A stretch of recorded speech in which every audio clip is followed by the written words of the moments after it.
Now, today is Ambedkar Jayanti and different events are taking place across the country. It's the 133rd birth anniversary of Babasaheb that is being celebrated. There was an event at Parliament lawns this morning attended by top leaders, the President as well. All states had their separate functions, and there was the unveiling of the 125 feet tall statue of Dr. B.R. Ambedkar by the Telangana Chief Minister KCR. Well, to talk more about Ambedkar's legacy and life, we're joined by author Aakash Singh Rathore, who has written the first of a two-volume biography, Becoming Babasaheb, which traces Dr. Ambedkar's life and journey from his birth to the transformative Mahad Satyagraha in 1929. Thank you so much for joining us on the program. And, I have to say, when I heard that there is another book on Dr. Ambedkar, there have been so many, and one wonders, what else is there to write? But you've described your book as the definitive biography and talked about the kind of research that has gone into it. So tell us a bit about that.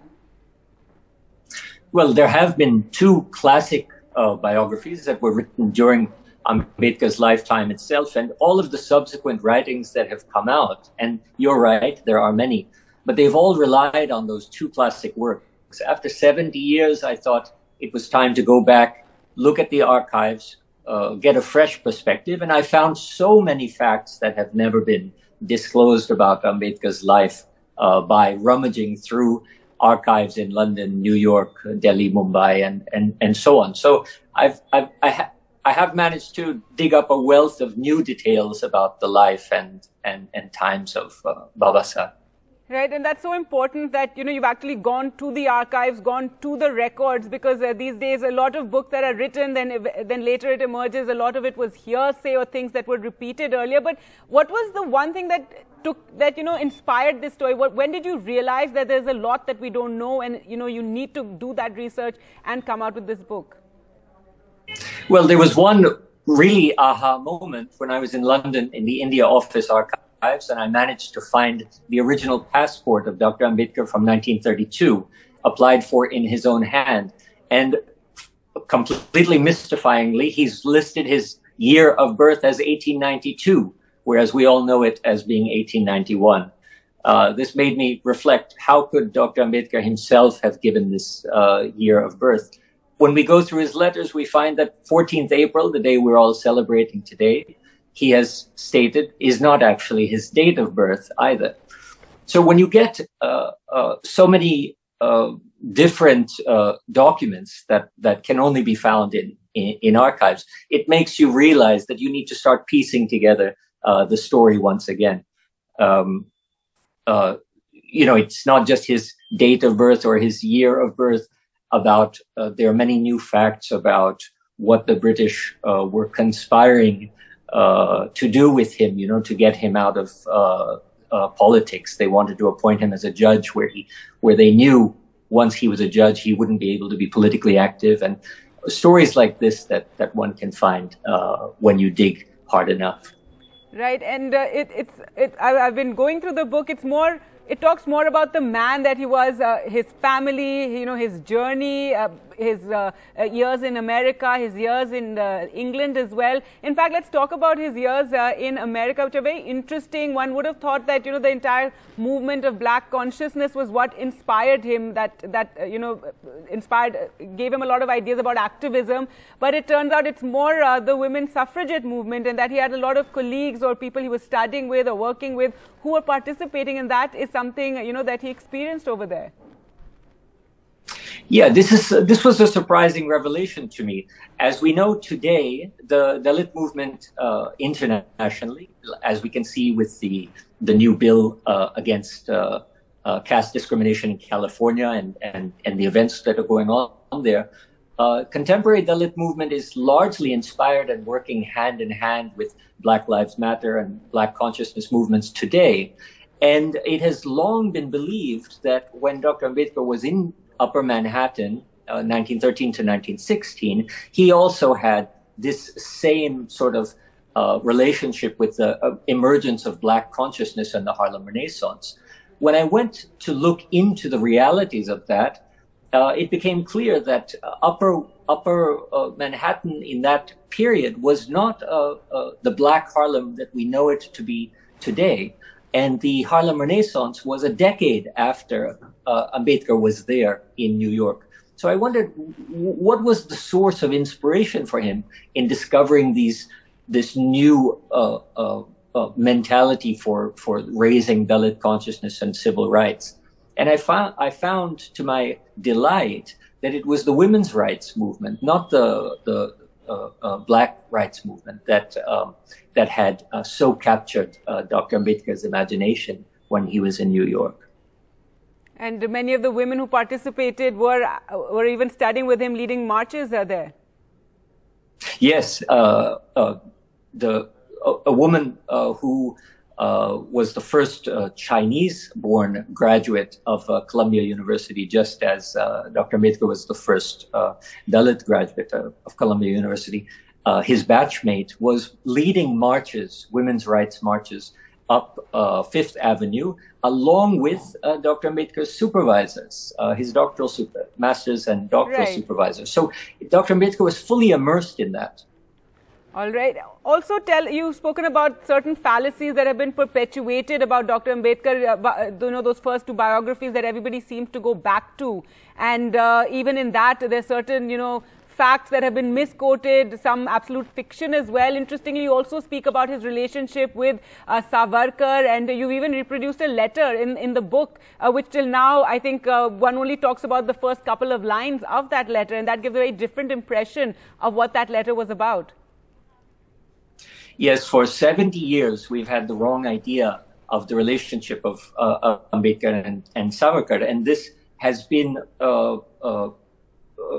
let's say, echoed often by those on the right who want to show not only that Savarkar and Ambedkar had a close personal relationship, but even want to suggest that their ideas merged.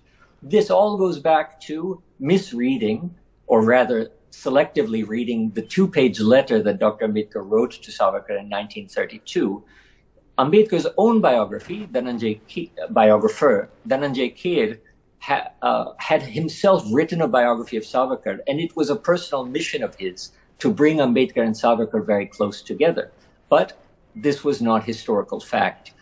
Kher quotes only from the first page of the letter, and as anyone would write a letter, even to someone you dislike, you don't begin it, hello, you miserable scoundrel. You begin it with normal, polite salutations, hello, I hope you are well.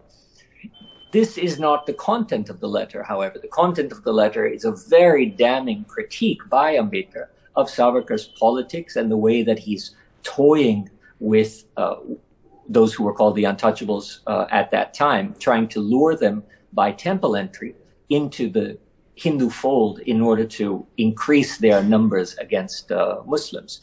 So I've reproduced the actual letter to correct the record here. The relationship was not a good one, and this is the basis of some books on Savarkar as well that talk about his relationship with Ambedkar. And you write that Mr. Dhananjay Kher at the time had even made up certain incidents. Yes, there are some fictitious meetings that he's put in, and you can see in Savarkar biographies that when it comes time to discuss the Savarkar-Ambedkar relationship, no original work is done. Rather, they rely on Kher. So this one source has produced false ideas both in the Savarkar and the Ambedkar communities. All right. And what about Dr. Ambedkar's relationship with Mahatma Gandhi and the Satyagraha that Mahatma Gandhi was practicing at the time?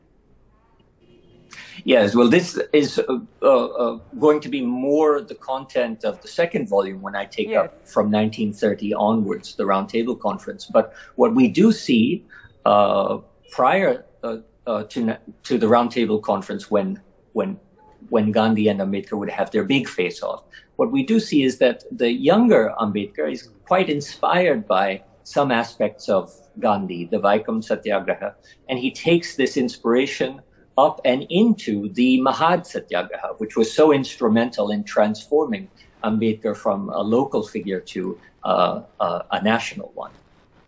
Right. And You know, you talk in your book also about this particular incident when there's some sadhus and, you know, they're helping Ambedkar's movement, but at the same time they get into a discussion about, you know, which god he is the reincarnation of, etc., or avatar of, something on those lines. And it's interesting to see, and his comments, I'd like you to talk a bit about that, but it's also interesting to see the kind of deification of Dr. Ambedkar that we're seeing in these times, and how each party is trying to, you know, in some sense, speak about him, celebrate him in their own ways.